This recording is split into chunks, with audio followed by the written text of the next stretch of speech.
Actors are supposed to be chameleons. They step into the roles given to them, they follow the script, they bring to life words written by someone else. That's the job description, right? But sometimes, the very people who breathe life into these characters look at a line of dialogue, shake their head, and say, "No way in hell am I saying that." It doesn't happen often because movie and television productions are machines powered by precision. Every word, every beat, every pause is timed to fit the director's vision. But when an actor refuses a line, it can ripple through the entire production, sometimes sinking a scene, other times elevating it into something iconic. Here are 10 legendary moments where actors dug in their heels, rewrote the rules, and in some cases made history by refusing to say the words printed on the page. Patrick Warburton has one of those voices you can recognize instantly, deep, commanding, yet tinged with humor. On Family Guy, he plays Joe Swanson, the overly intense wheelchair-bound neighbor of the Griffins. If you know Family Guy, you know no subject is too taboo. From celebrity parodies to religious satire, the show has been accused of crossing the line more times than one can count. But one time, even Patrick Warburton said enough is enough. During production of a particular episode, Warburton was handed a script that revolved around jokes about Jesus Christ on the cross. That's not shocking in itself. Family Guy has taken shots at religion before, but this one, he explained later, wasn't satire, wasn't clever, wasn't funny.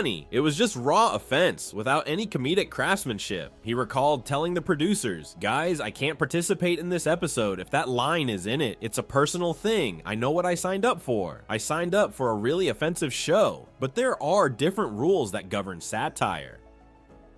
That kind of protest is rare on an animated show where scripts are churned out quickly and actors usually have little input. But Warburton's conviction mattered. The episode was scrapped entirely, the offensive jokes never aired, and even the producers admitted they wouldn't have gotten past the censors anyway. It's a reminder that sometimes the funniest shows know their boundaries, not because of censors, but because one actor draws a line in the sand. By the time the Avengers hit theaters in 2012, Robert Downey Jr. had already redefined the Marvel Universe. His Tony Stark wasn't just a superhero, he was a sarcastic, wisecracking billionaire who turned every scene into his own comedy routine. But even in the middle of saving the world, Downey knew when a line didn't work. In the original script, after Stark wakes from unconsciousness following the climactic battle, he was supposed to say a straightforward line, "What's next?" To RDJ, it was flat, lifeless, and not Tony Stark. He pitched alternatives. What if Tony joked about someone kissing him while he was out cold? What if he undercut the drama with a quip?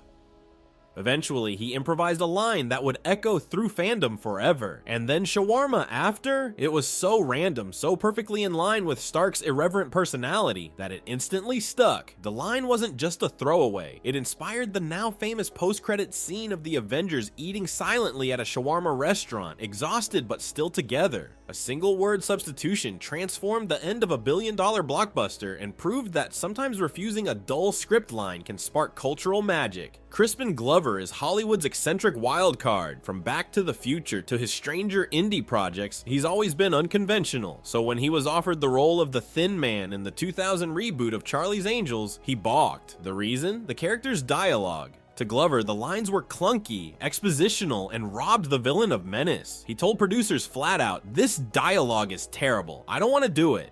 Instead of walking away, he pitched something wild, cut every single one of the character's lines, make him mute, let his menace be physical, not verbal. To their credit, the producers agreed, and so the Thin Man became one of the most memorable parts of the film, a silent assassin whose eerie presence was made even creepier by his refusal to speak. Glover's gamble worked, and audiences were fascinated by the mysterious, wordless villains. In refusing to say any lines at all, Glover turned a forgettable henchman into a cult favorite. On Three's Company, Joyce DeWitt played Janet Wood, the sensible foil to John Ritter's slapstick Jack and Suzanne Summers' ditzy Chrissy. The show thrived on misunderstandings and innuendo, but sometimes the jokes went too far. In one episode, Chrissy befriends a prostitute, and the script set up a gag where Chrissy is called priceless. Janet was then supposed to fire back with the line, "And she's going to stay that way." On paper, it was a joke. In reality, it felt judgmental, hypocritical, and out of character for Janet. it. DeWitt refused. She argued with producers. She begged them to reconsider, and when they wouldn't budge, she drew a line. You can come out with a gun during the 5:30 show and hold it to my head, and I still won't say that line. John Ritter even offered to take the line himself, but DeWitt didn't back down. The producers eventually relented. The line was cut, and DeWitt proved that even in the 1970s, when actresses were often dismissed, she could protect her character's dignity and force Hollywood to listen. Robert Reed, who played the wholesome Mike Brady, was notorious for being difficult on set, but his complaints weren't about ego. They were about accuracy. Reed prided himself on being precise, even in a sitcom as fluffy as The Brady Bunch. In one episode, Mike Brady was supposed to walk into the kitchen and declare, "It smells like strawberry heaven in here." Reed refused. His reasoning? Strawberries don't smell when being cooked. He researched it, confirmed it, and decided he would not say something scientifically inaccurate.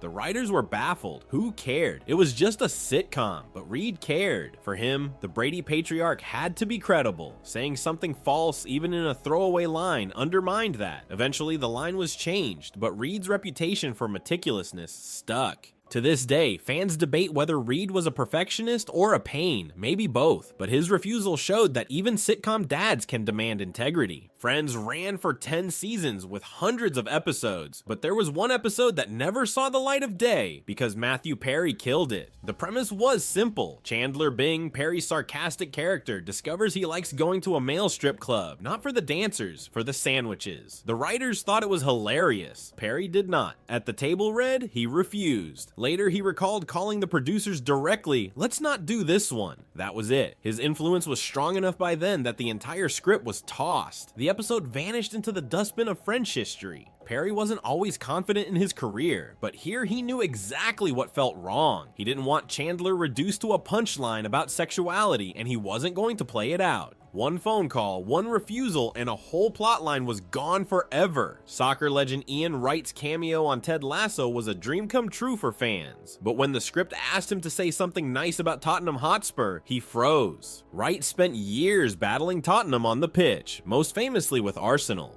His rivalry with Spurs wasn't just professional, it was personal. Asking him to praise them, even in fiction, was too much. When he got to the line, "Tottenham are a great side," he refused. He told the crew, "You're going to have to change it because I can't say that." The writers laughed, rewrote it, and moved on. The cameo still worked, and Wright stayed true to his heart. Sometimes fandom, loyalty, and rivalry are stronger than the pull of a script. Meryl Streep has a reputation for transforming roles, and in The Devil Wears Prada, she turned Miranda Priestley into an icon. But it wasn't just her performance, it was her instinct. At the end of the film, Miranda was supposed to deliver the line, "Everybody wants to be me." Streep refused. She thought it sounded wrong, too narcissistic, too blunt. Instead, she softened it, changed it, and delivered, "Everybody wants to be us."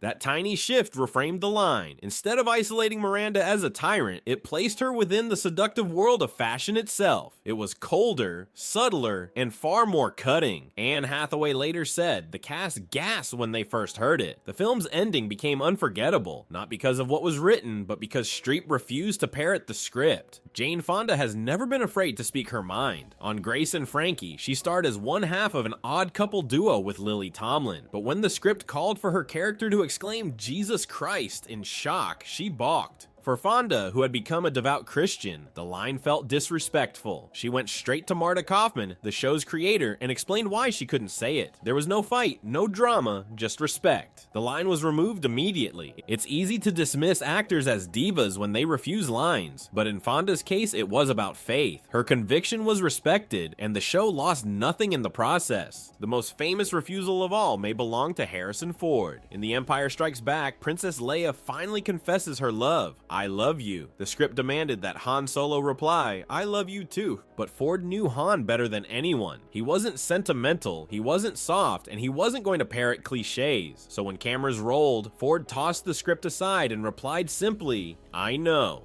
It was cocky, it was perfect, it was pure Han Solo. Director Irvin Kershner loved it, George Lucas kept it, and the line went down as one of the most iconic in film history. One refusal turned a generic exchange into legend. These 10 moments prove something important. Scripts are blueprints, not commandments. Writers may create characters, but actors inhabit them. They live in their skins, hear their voices, and sometimes they know better. From Warburton scrapping an entire Family Guy episode to Harrison Ford ad-libbing cinematic history, these refusals show us that the best performances come when actors trust their instincts. Sometimes it's about morality, sometimes it's about comedy, sometimes it's about simple accuracy, but always it's about integrity. And the next time you hear an iconic line in a film or TV show, remember, it might exist not because it was written, but because an actor refused to say what was written.